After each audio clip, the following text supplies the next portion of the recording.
TCU starting quarterback is fully healthy and ready to rock and roll for 2024. We'll talk about what that means next here on Locked On Horned Frogs. It's your team. We do it here every day.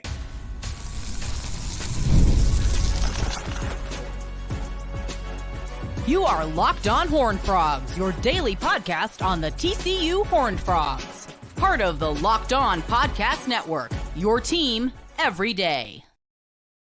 Locked On Horned Frogs, your team every day. Subscribe to the YouTube channel. You can also find us wherever it is you listen to your podcasts. We're free and available wherever podcasts are listened to, consumed. I'm Steven Simcox, your host. Josh Hoover is fully healthy and ready to rock and roll for this upcoming season. We got confirmation about that today. There's been some speculation about it this year. He missed spring camp with an undisclosed injury, but was said that he had to have surgery and didn't get reps during spring camp. Ken Seals stepped in and did a nice job. The transfer from Vandy, Haas Haney, the true freshman, also on campus. He enrolled early, so he went through practices during spring camp. Josh Hoover wasn't available, but he was at Big 12 Media Days today, which kicked off in Las Vegas, and TCU was first up in the proceedings. Sonny Dykes did a press conference. He talked with the folks at ESPNU. He talked with friends at 365 Sports. They did breakout sessions. There were other players available.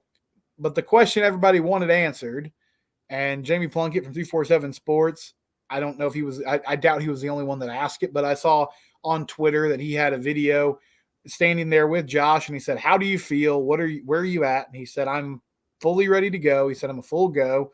And he said multiple times during the proceedings today that he's as healthy as he's ever been, or his body feels about as good as it's felt in a long time. So that's good news. And I think the other revealing thing about today, which is not surprising because, as I said before Media Day started, there's really no reason to trot your QB out there if you're uncertain about his status, whether that's his health status or where he stands on the depth chart.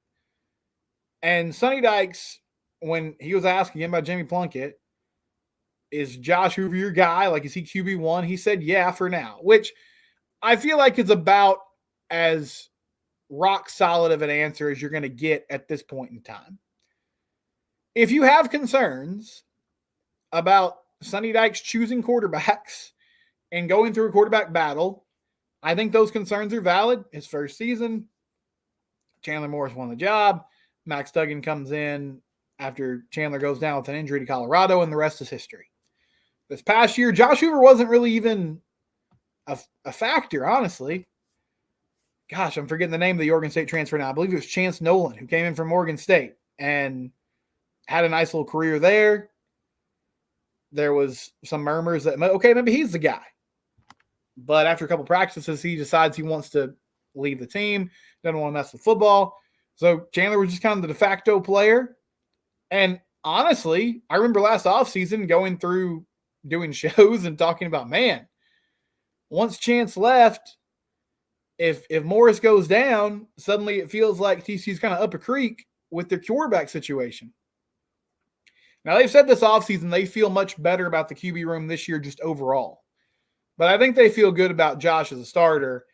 And probably the most important thing, now results on the field still matter. And ultimately, like, it's not just about heart and about intangibles. You have to have the physical gifts to throw the football, to make the plays, to get things done. But I don't have all the reasons why. And last year, I kind of stayed away from it. I don't know what was going on behind the scenes, but I know this, just watching that team week in and week out. The body language, the energy, the effort, it was much different and it was much better once Josh Hoover took over. I can't tell you why that is, but, and that's not me hiding something, I'm just saying, like, I don't know. There was a noticeable difference when Josh was on the field. I think the team rallied around him. I think they responded to him. And that's a big deal that he's got the locker room behind him, right? Like, that's a huge piece of the puzzle. I also believe that this offseason, the coaching staff has made a concerted effort from the end of that Oklahoma game. And it's not all centering around the quarterback, but I do believe that it's a big piece of this. They're trying to build a team that works his strengths. Sonny Dykes said today when he sat down with the crew on ESPN Plus, it was Andre Ware and Chris Budden, and I'm blanking on the other guy that's at the table right now, but he said, you know what? We don't want Josh throwing the ball 60 times a game this year. And there were multiple games last season, whether it was Oklahoma where they got in a shootout, BYU game, right, when he comes in off the bench and just slinging the ball all over the place. And you could tell the O-line was struggling. The running game wasn't super efficient. And Kendall Briles and the coaching staff just kind of decided, you know what, we're going to throw the ball around the yard. We're going to use our quick passing game to sort of supplement what we would typically do in the run game. And that's not a great recipe for success. So they revamped the offensive line. They've got a new running back in Cam Cook, even though I don't say that to mean that Damani Bailey was a problem last year. He was one of the few bright spots.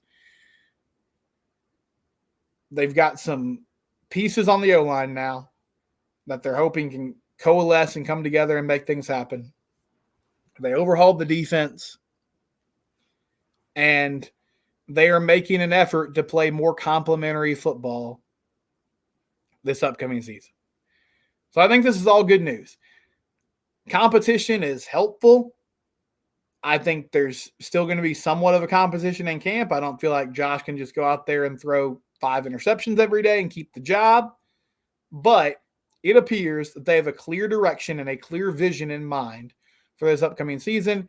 And a lot of my optimism about the offense improving, aside from switching up your personnel, getting better, getting healthier, getting a more veteran presence up front, and doing some better things in the run game, a big part of it as well was just simply the fact that Josh Hoover, with another year under his belt and more game time experience, will hopefully be a better quarterback and will be more comfortable in this system this upcoming season. And I think you're seeing kind of the seeds be planted right now for the fact that the staff believes that. Now, will it all come together? I mean, that's why they play the games. But I think there's a clear vision and a clear plan in place, which is great. So Josh Hoover's your guy. He's fully healthy, ready to go, says he feels great, and is ready to attack this season. Another thing that stood out to me in the comments that were made, Jeremy Clark wrote a good article about this. Andy Avalos, new defense coordinator, new scheme, more aggressive, kind of more feast or famine in some ways. But one thing that Sonny pointed out was with the 4 defensive linemen now, they're going from a 3-3-5 to this is kind of a hybrid 3-3-5, but you're going to see 4 or 5 guys down the line of scrimmage and in pass rushing situations. And he said this is going to be really good for the defense. He says the good thing about the 4-man front is it's kind of counterintuitive to what you think. Defensive linemen and high-quality defensive linemen are really difficult to recruit. So you say, well, you're going from if you're in 3 down front, you only have to recruit 3. Now you're in 4 down, you have to recruit 4, but that's not entirely true. When you're in a 3 down front, you have to recruit these big 3 guys. Those guys are hard to find. What changes now is you have a defense that's able to get speed on the field. What I love about the 4 down system is you're playing with 2 traditional big defensive linemen, a nose guard and a 3 technique, but then you can play with a lot of different body types on the edge. That can vary, honestly, from week to week with your opponent and with who's going to get the lion's share of the playing time. So this is an interesting concept. They're going to this 4-man front, sometimes maybe 5-man front. But Sonny's like, listen, with the Joe Gillespie defense, you only had 3 defensive linemen, but they had to be a very specific type of player. And you had to go get guys that were big bodies, that were going to be able to take up space, that were going to be able to take double teams, maintain integrity in the line of scrimmage, maintain gap integrity. And I mean, those 3 dudes, there was a ton of responsibility on them to make plays and to do a lot of things. It's hard to get those types of guys in recruiting. And like it or not, in the Big 12, there's not a plethora of just great defensive line. I don't know when and if that's going to change, but, defense and offensive linemen are in short supply. And in the NIL world, there's always going to be teams that spend a lot of money to try to land guys like that because it's just tough to find that type of God-given ability. And so now they're pivoting to more of this hybrid defense where there's a big emphasis on speed and athleticism. So you've seen with this 2025 class, they went and got Chad Woodfork, who's an edge rusher, but he's 6'4", 220 pounds. So he's not, this huge guy necessarily has to take up a ton of space. The key to his game is speed and athleticism, coming off the edge, making life tough on defensive linemen with what he can do. Keelan Abrams, same type of thing from DeSoto. Another edge rusher, linebacker, a dude that's going to be able to be a stand-up guy at the end of the line of scrimmage who can make plays. Anthony Williams. These are not your traditional big defensive lineman body types, but they can still make things happen.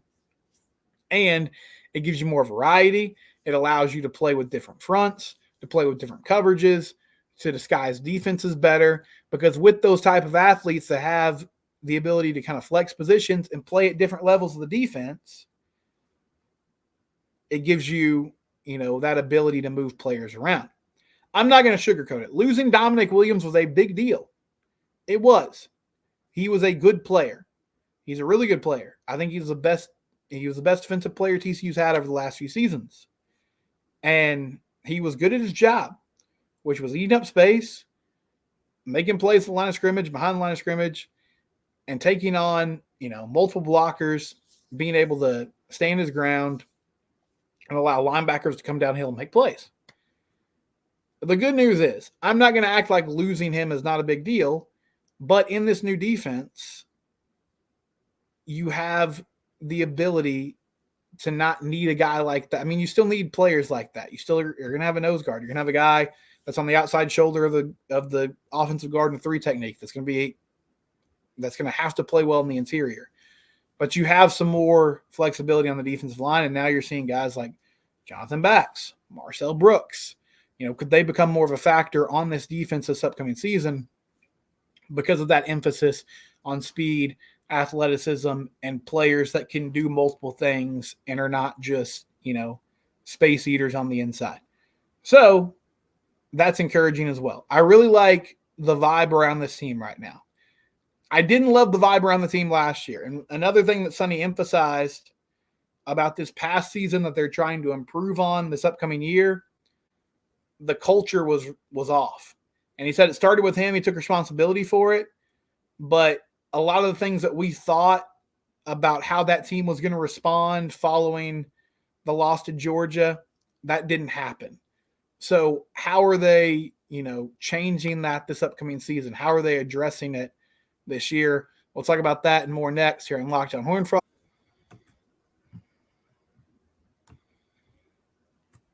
We are in the dog days of summer, man, and you might think to yourself, there's just not much on right now. It's just regular season baseball, all-star break coming up. There's just not a lot of great sports television happening, but it's still a great time. Honestly, it's the perfect time to join FanDuel because FanDuel is running discounts and deals every day of the week. They're trying to get new customers on board.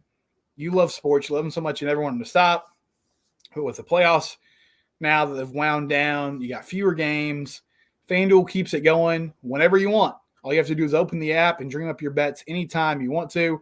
This summer, FanDuel is hooking up all customers with a booster bonus daily. That's right. There's something for everyone every day, all summer long. So head over to FanDuel.com and make the most out of your summer. FanDuel, official sports betting partner of Major League Baseball. Rangers won 5 in a row. They've turned things around lately. Hopefully Max Scherzer can keep it going tonight against the Angels. FanDuel, if you're looking to make some money on sports, it's the only app to use. FanDuel.com or the FanDuel app. Discounts and deals every day during the summer.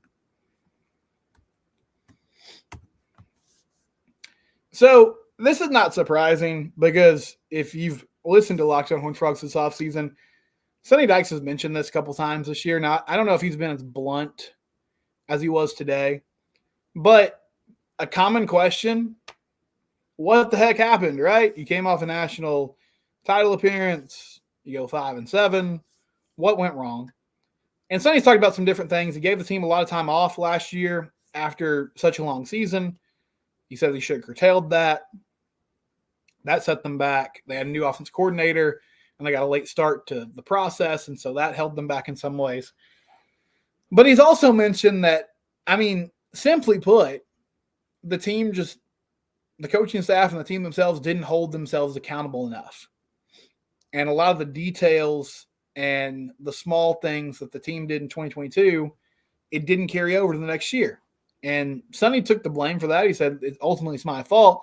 He basically said, listen, I thought coming off that amazing season, a lot of our returning players would understand this is what we got to do. We got to maintain the culture. And they didn't do a great job of building the culture. And they thought it would just kind of organically happen because of what happened the year before. That didn't materialize. And so you had a team that ended up falling below expectations, which was disappointing. So it sounds like they've gotten back to that this year. I remember after the Tech game last season, going on a long rant in the post-game show. My buddy Matt Jennings joined us when we were talking about it. And at that time, there was so much negativity around the coordinators. And I'm not saying that wasn't warranted. You know, Joe Gillespie ultimately lost his job. I think Kendall Briles has a lot of pressure on him this year. But I came away from that football game being really frustrated with Sonny because there were just so many small things that the team was failing at. And there were pre-snap penalties, holding penalties. The defense stopped a fourth down during that game and then got flagged for an illegal substitution, so it got negated, and they gave Tech an automatic first down. There were missed field goals. It was that game in particular was kind of a case study, and if you want to know why TCU failed last year, that was a pretty good one to watch. They had turnovers, they had silly penalties, a lot of dumb things happened, and they ended up losing a winnable game on the road.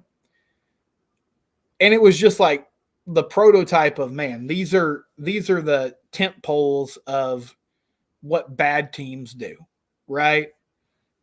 Bad special teams, not paying attention to details. And that was just one of the failures from last season. I also recall, you know, I've been following sports long enough that not a whole lot surprises me. I think the great thing about sports is that you never really know.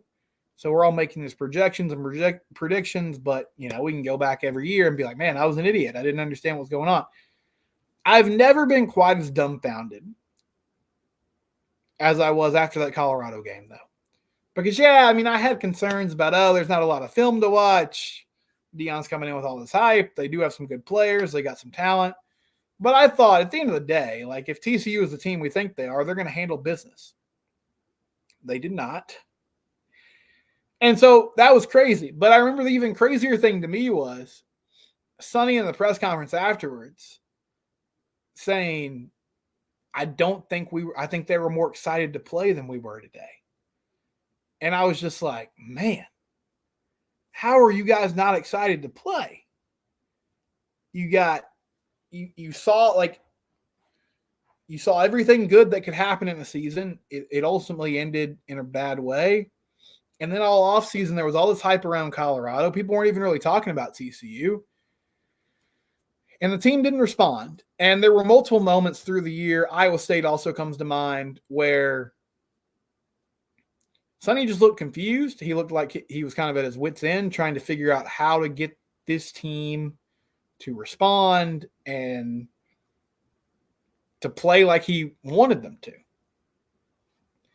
Now I think, some of that is with the transfer portal, you got new faces coming in each and every year. And so a lot of the carryover that you would traditionally associate with having, veterans in a college locker room, some of that has gone by the wayside just because in some ways you're coaching a new team each and every season. But I feel like this year is going to be a great case study in, okay, what is the culture of a Sonny Dykes team look like? Can they right the ship? Can they figure it out? And can they get to a place where there's more consistency all around and they have better leadership? Because it was just one of the things that fell by the wayside last season. And, there were a few guys, I think Jared Wiley, Imani Bailey, a few others really tried to bring it, but by and large, it wasn't there. And I said this in segment 1, I do believe that a huge part of that is predicated on if you got a quarterback the team's willing to follow, that makes a big difference. So hopefully that's part of the change, is just having Josh Hoover there and having somebody in that locker room that the team can get behind and can rally around this upcoming season. We'll come back and wrap things up. It's Locked On Horned Frogs. It's your team every day.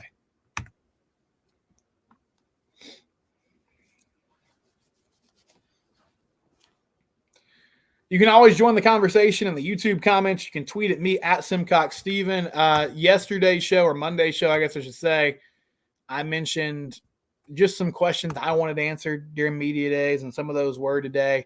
And I asked, like, what are your biggest concerns? What are some questions you have? Tanner McKinney says, I'm most concerned about the offensive line and the defense. The O-line needs to be better. If the defense looked as good as they did during spring practice, they will be fine. Yeah, that was an interesting subplot to spring practice, was that it felt like as camp went on, the defense got better and better, which you would think that would be the case as those guys kind of learned what was expected of them, what them was. But I think it's also going to make a difference in fall camp when Josh Hoover hits the field. I am excited about this defense. I think Andy Avalos brings great energy to this team. I like a lot of the different things that they can do with the athleticism they're going to have on the field. But yeah, you got to see it, in practice. And then O-line wise, the age-old question now in college football, can you build an offensive line through the portal? There's not been a lot of teams that have had success with it. But I do think they're more talented up front, and I think they have guys that are more reliable and consistent up front. And so I feel like that in itself will make a difference. And hopefully they'll get off to a better start, and then they'll be able to improve as the year goes on. I also did an episode recently about Ty Hawkins, who was committed to TCU for a long time, ultimately flips his commitment to SMU. And Malibu Frog, who listens to the show and watches the show frequently, he said Steven is constantly acting like TCU doesn't have money. Nobody from Texas goes to TCU. It's 70% out of state. And the median family income is $220K. Let's not do this pity party about SMU paying their way in. Money talks, and it's a tangible, fungible thing that allows for things to happen. It's not 1955 anymore. Yeah, I don't remember, I'm trying to think of the specific thing that you're kind of pointing out there. I mean, one, I am not the traditional TCU student. I went to a JUCO. My parents we did fine, but, Anyway, I graduated in 2015, and listen, I understand. TCU's got plenty of money. I drove around campus. I saw the nice facilities, buildings. I drove my little Nissan Sentra around parking lots with Range Rovers and Hummers and everything else. I know that people got money there. I know that the alumni base has a lot of cash. I'm not coming in here saying, TCU's poor. My point was, SMU's got a lot of cash. They're spending it. I think that's admirable that they're allocating those resources. Yeah, money talks. It's the biggest thing in recruiting right now. If you want to get good players, you're going to have to pay for it. I feel like TCU was a little behind in the NIL space. I think they're catching up. And I feel like from a Big 12 standpoint, they're right there at the top. And it seems like with this class, there is more funds to allocate to everybody. I think the coaching staff is getting more comfortable saying, you know what? Hey, let's get let's invest in these high school players. It's not just about player retention and guys in the transfer portal. It's about throwing money around to these high school guys as well to get that talent. So no, I don't think TCU is cash strapped. I feel like they kind of got money whipped here. And I don't know if it was because they didn't have the resources available or SMU just paid a crazy amount and they were like, you know what? We don't think that this is the best way to use our money. Ultimately, there's not a salary cap, but there kind of is. Everybody's got a limit, and so you're trying to build the team and you're spreading it around the best way you can. So, yeah, I don't think that TCU is behind the 8 ball. I do feel like they were a little bit behind. It seems like they're catching up now. And Malibu Frog says that he and his friends are faithful donors and they're donating a lot of money, and that's awesome. I appreciate that. And all TCU fans do. But, yeah, that wasn't really my point. I just think TCU's got to keep working at it. And SMU they've got money to spend. And good on them if they're going to do it. But TCU's going to have to also kind of go toe-to-toe with them. And it's not like SMU's recruiting at a better rate. They're just landing some big-name players right now. We'll be back on Friday. It's Locked on Horned Frogs. It's your team. We do it here every day.